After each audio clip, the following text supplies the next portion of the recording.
Arkadaşlar itopya.com'dan hepinize selamlar. Kasım fırsatlarıyla karşınızdayız. Bugün ATABERK Doğan V9 çekiyoruz ama boost. Hem de öyle bir boost ki çok iyi bir sistem geliyor. Hazırsanız yavaştan başlayalım arkadaşlar. Arkadaşlar ekran kartıyla başlayalım. Çok kuvvetli bir ekran kartımız var. RX 7800 XD Gigabyte'tan Hojura Buluma selam olsun. Hem 1080p'de hem de 2K'da, yani tercih sizin, akar gider arkadaşlar. Hiçbir problem yaşamazsınız. Radeon teknolojilerini de tabii ki de bu kartta kullanıyoruz. FSR teknolojisi desteklenen oyunlardaki kare hızlarını arttırmanıza yardımcı olmak ve hemen hemen her donanımda inanılmaz yüksek kaliteli, yüksek performanslı oyun deneyimi sunmak için en son açık ölçekleme ve gelişmiş kare oluşturma teknolojisidir. Yeniden ölçeklenmiş kare ile hem tıpkı doğal gibi olan hem de daha çok yüksek performanslı görüntüler elde etmiş oluyoruz. Bunun yanında Radeon yazımı üzerinden tek tuşla Hyper RX özelliğini etkinleştirebilir ve ekran kartınızdaki en yüksek performansı tek tıkla alabilirsiniz. Performansınızı 2-3 kata kadar arttırmaya yardımcı olan Hyper RX yazılım özelliklerini otomatik olarak etkinleştirip ayarlar ve böylece siz en yüksek performansı elde edebilirsiniz. Tüm bunlar yaşanırken arkadaşlar, kartın soğutma teknolojisinde Gigabyte'ın WindForce teknolojisinden faydalanıyoruz. İşlemcide de yine AMD tercih ettik. Ryzen 5 7600X. Zen 4 mimarisi üzerine yükselen 7600X 6 çekirdek, 12 iş parçacığı yapısı, 5.3 GHz'lik oldukça yüksek turbo boost frekansı ve hız aşırtma için çarpan kilidinin açık olmasıyla tüm kullanım senaryoları için üstün performansı bize sunuyor. İşlemciyi soğutma görevini ise Strong'un M2 Pro 90 mm Rainbow 2 bakırlı kule tipi soğutucusunu üstleniyor. Şimdi ise bir klasiğimiz var. Anakart Hüseyin sizlerle.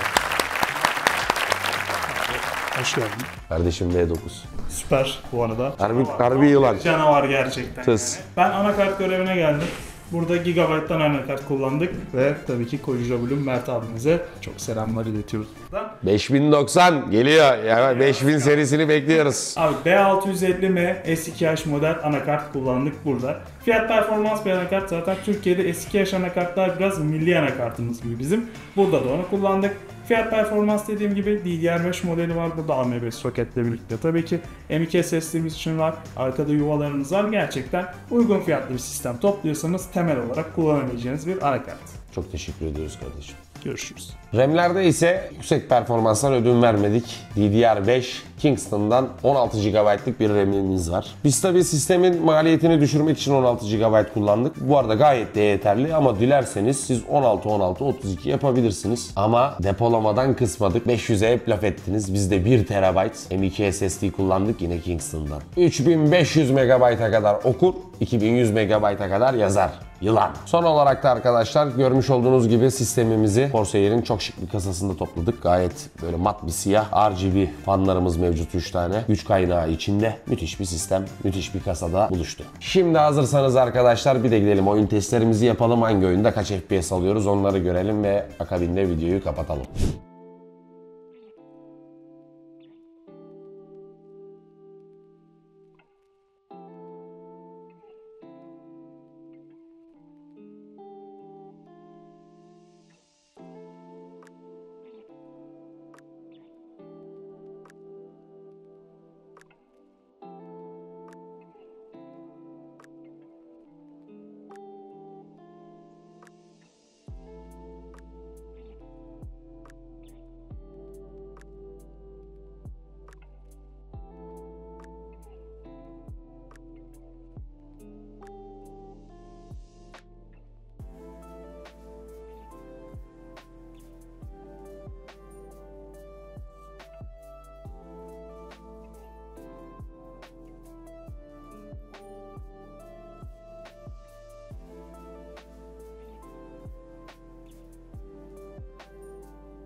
Arkadaşlar ATABERK DOİAN-BOOST V9 sizlerleydi. Çok güzel bir kasa oldu bu da gerçekten. Benim en beğendiğim bu serisinde en beğendiğim kasalardan biri oldu. Bir sonraki videoda görüşmek üzere. Esen kalınız. Teşekkürler efendim.